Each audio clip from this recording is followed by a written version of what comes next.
Derechos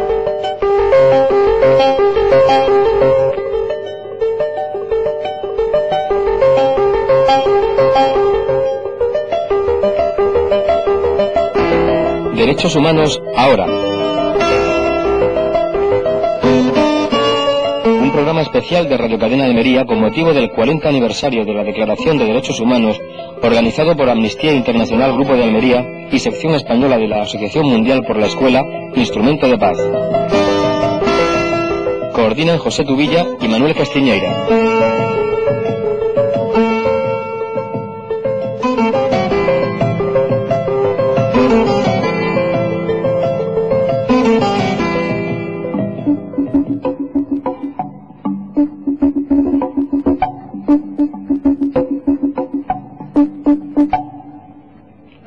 El artículo 3 de la Declaración Universal de Derechos Humanos, aprobada por la Organización de Naciones Unidas el 10 de diciembre de 1948, establece que todo individuo tiene derecho a la vida, a la libertad y a la seguridad de su persona. Igualmente, en el artículo 5 de dicha declaración se dispone que nadie será sometido a torturas ni a penas o tratos crueles, inhumanos o degradantes. La resolución 3261 del 8 de diciembre de 1977 de la Asamblea General de la ONU reafirma que el objetivo principal es la abolición total de la pena de muerte, y en el mismo sentido se manifiestan el Pacto Internacional de Derechos Civiles y Políticos del 16 de diciembre de 1966, la Convención Americana sobre Derechos Humanos del año 69. Numerosos convenios de Ginebra sobre la pena de muerte en tiempo de guerra instan a la abolición o limitación de dicha pena capital, suprimiéndola para los menores de 18 años, enfermos mentales, mujeres embarazadas o madres de niños de corta edad.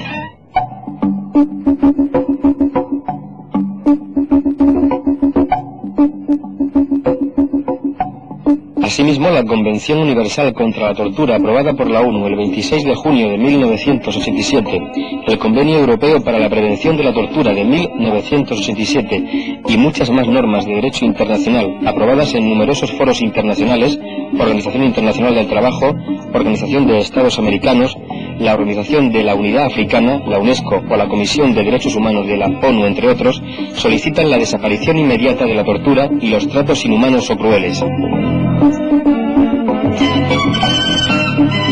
Sin embargo, estos dignos textos legales con frecuencia son olvidados o puestos en cuarentena tanto por los gobiernos como por los grupos armados de oposición.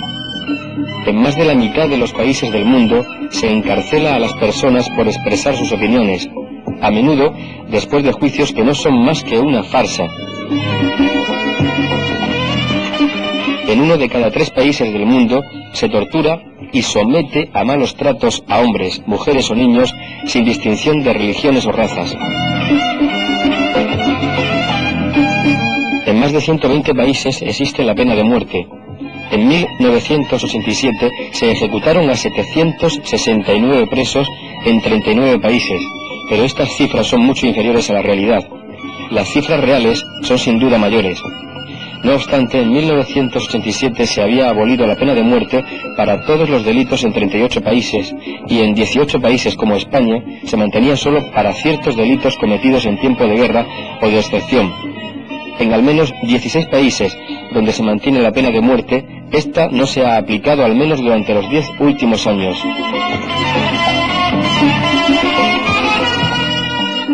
Más de 2.000 condenados esperan años en las celdas de la muerte en Estados Unidos que se les aplique la pena capital. Muchos son negros y algunos menores de edad.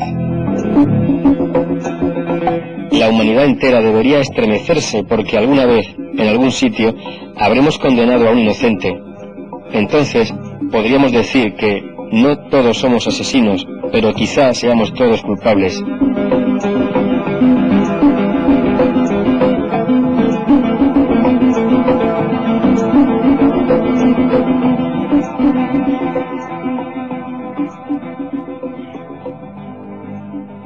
Amnistía Internacional y centenares de organizaciones humanitarias en todo el mundo se oponen a la pena de muerte y a la tortura por ser una violación del derecho a la vida y del derecho a no ser sometidos a penas inhumanas, crueles o degradantes. Las organizaciones humanitarias piden a los gobiernos que estudien las pruebas según las cuales la pena capital carece de todo efecto disuasorio especial y puede fomentar, en cambio, un clima de violencia y de falta de respeto por la vida humana. La tortura es condenada universalmente, incluso por los países que la practican. Ellos niegan que se torture. Los argumentos que justifican su utilización solo circulan en privado. Las ejecuciones, al menos las ejecuciones legales, no se condenan, se anuncian públicamente y algunas de las más altas autoridades del país razonan abierta y públicamente el porqué de su uso. Por eso las ejecuciones no son simplemente una violación de los derechos humanos de una persona, sino que es una especie de ensayo general, abierto y público para la violación de todos los derechos humanos. Por eso, la lucha contra la pena de muerte no puede separarse de la lucha contra la tortura, porque en realidad es la misma lucha.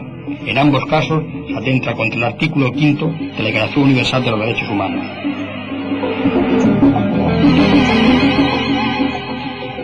La pena de muerte, extinción total de la personalidad humana, es la pena cruel, inhumana y degradante definitiva.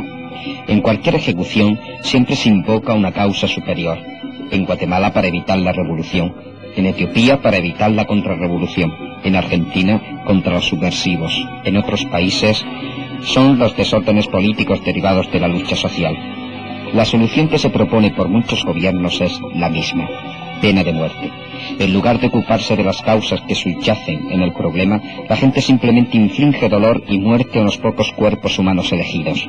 Realmente, la pena de muerte no beneficia a nadie, sino a unas pocas personas, las que se encargan de dirigir a la sociedad, proporcionándoles la apariencia de que están haciendo algo respecto de los delitos violentos, sin tener que tocar de ningún modo las estructuras y relaciones básicas de la sociedad, que en realidad podrían tener algo que ver con el delito violento.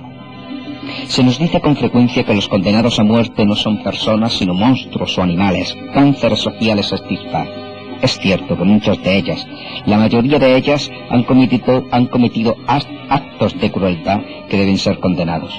No es bueno fantasear sobre quiénes son esos condenados o encubrir las terribles crueldades que han cometido, pero las vidas de esas personas que esperan condena no pueden resumirse en un solo acto que hayan cometido. Esas personas tienen su historia, y esa historia precede a lo que han hecho, y esa historia muestra a menudo que ellas también fueron víctimas del abuso y de la desatención social, mucho antes de que cometiesen unos actos por lo que la sociedad ahora les quiere ejecutar. Esos condenados son seres humanos, y es muy difícil matar a alguien que nos recuerda que es un ser humano.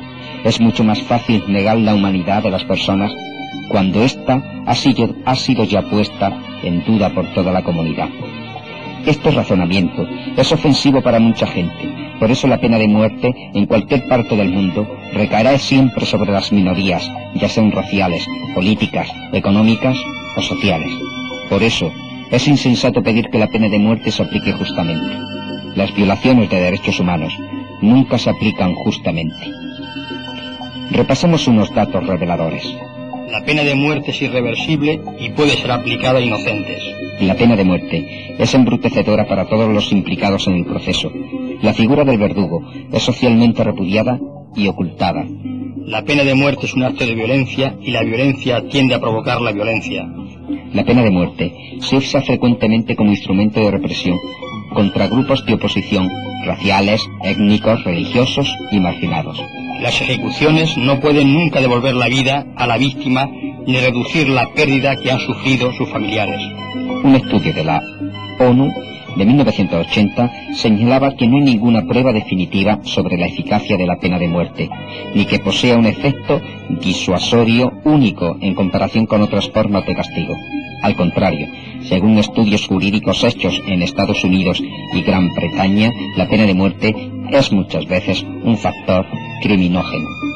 Como decía Albert Pierrepoint, último verdugo inglés, si la pena de muerte no sirve para disuadir a una persona, no debería aplicarse para disuadir a ninguna.